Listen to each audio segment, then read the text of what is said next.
It's one thing to say, hey, I don't believe in the Gospels, I just believe in the Quran, and the Quran says that Jesus didn't die, so I believe that Jesus didn't die. That's one thing. It's something else entirely to say, according to the Gospels, Jesus didn't die. If you say, according to the Gospels, Jesus didn't die, then there are only two possibilities. You're either completely ignorant, you've never read them, so you don't know what they say, or you're deceptive. You have read them, but you're a compulsive liar. Zakir Naik tells his followers that according to the Gospels, Jesus didn't die. His favorite argument is the sign of Jonah from the Gospel of Matthew. Further, it's mentioned in the Gospel of Matthew, chapter number 12, verse number 38. The Jews come up to Jesus, peace be upon him, and say, Master, Rabbi, meaning, O Lord, why don't you give us a sign? Sign meaning a miracle. What is the reply he gives? In the next verse, Gospel of Matthew, chapter number 12, verse number 39 and 40, he says, You evil and adulterous generation, seek it thee after a sign? You seek for a miracle? No sign shall be given to you but the sign of Jonah. For as Jonah was 3 days and 3 nights in the belly of the whale, so shall the Son of Man be 3 days and 3 nights in the heart of the earth. The whale takes Jonah 3 days and 3 nights in the ocean, dead or alive? Alive! Fish vomits him out on the seashore. Was he dead or alive? Alive! Alive, alive, alive, alive. When a person is thrown overboard in a raging sea, he ought to die. If he dies, no miracle. If he is alive, it's a miracle. Jesus said, peace be upon him, as Jonah was 3 days and 3 nights, so shall the Son of Man be 3 days and 3 nights. As Jonah was 3 days and 3 nights in the belly of the whale, so shall the Son of Man be 3 days and 3 nights in the heart of the earth. Jonah was alive. For the prophecy to be fulfilled, he should be alive. As I proved in the earlier part of my talk, he was alive. Otherwise, Jesus, peace be upon him, will be a liar. Nauz billah, which we cannot agree. We respect him, we revere him. So for him to fulfill the prophecy, he should be alive. And Jesus, peace be upon him, was alive, as I proved in the earlier part of my talk. So Zakir Naik tells his followers that according to the Gospel of Matthew, Jesus never died. How do we know that Jesus didn't die in the Gospel of Matthew? Because of the sign of Jonah. Jesus said that his generation would be given the sign of Jonah, and Naik argues that Jesus was telling them that he wouldn't die. Naik's followers believe everything he tells them without question, so they agree that Jesus was saying he wasn't going to die, even though they've never read the Gospel of Matthew. But no one who's actually read the Gospel of Matthew would ever, in a million years, conclude that Jesus was somehow saying that he wasn't going to die. Why? Well, let's take a quick look at the Gospel of Matthew. This is Matthew 28, after Jesus' crucifixion and burial. Now, after the Sabbath, toward the dawn of the first day of the week, Mary Magdalene and the other Mary went to see the tomb. And behold, there was a great earthquake, for an angel of the Lord descended from heaven and came and rolled back the stone and sat on it. His appearance was like lightning, and his clothing white as snow. And for fear of him the guards trembled and became like dead men. But the angel said to the women, Do not be afraid, for I know that you seek Jesus, who was crucified. He is not here, for he has risen, as he said. Come, see the place where he lay. Then go quickly and tell his disciples that he has risen from the dead, and behold, he is going before you to Galilee. There you will see him. See, I have told you.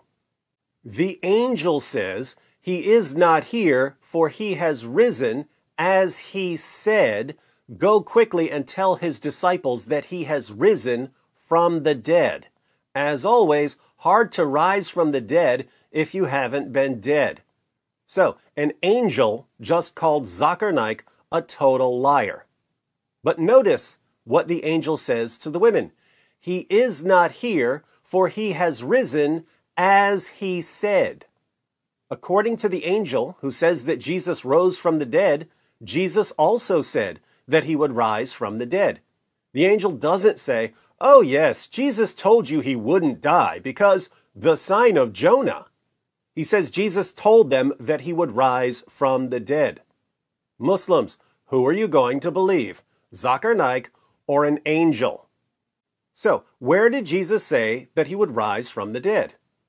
In a bunch of places in the Gospels, but let's look at what Jesus said in Matthew 16. Why am I going to Matthew 16? Because that's one of two places in the Gospel of Matthew where Jesus mentions the sign of Jonah. Jesus says in Matthew 16, verse 4, "An evil and adulterous generation seeks for a sign, but no sign will be given to it except the sign of Jonah." What does Jesus mean by the sign of Jonah? Well, I can tell you what he can't possibly mean by the sign of Jonah. He can't possibly mean something that would totally contradict the rest of what he says in Matthew 16. Matthew 16, same chapter, verses 21 to 23. From that time, Jesus began to show his disciples that he must go to Jerusalem and suffer many things from the elders and chief priests and scribes, and be killed, and on the third day be raised. And Peter took him aside and began to rebuke him, saying, "Far be it from you, Lord, this shall never happen to you." But he turned and said to Peter, "Get behind me, Satan. You are a hindrance to me, for you are not setting your mind on the things of God, but on the things of man." So, in Matthew 16, Jesus says that his generation would be given the sign of Jonah. Then, in the same chapter, he tells his followers that he's going to be killed and that he's going to rise from the dead. Peter gives the Zakir Naik interpretation and rebukes Jesus. Peter says, "This will never happen to you. You're the Messiah. You can't die." And how does Jesus respond to Peter and to Zakir Naik? He says, "Get behind me, Satan. You are a hindrance to me, for you are not setting your mind on the things of God, but on the things of man." Context is fundamental to interpreting any text. And what we just read is an extreme example of the significance of context. As a rule, if you read a verse and you give that verse an interpretation, and yet in the same chapter, the person whose words you're interpreting calls your interpretation satanic, you probably need a new interpretation.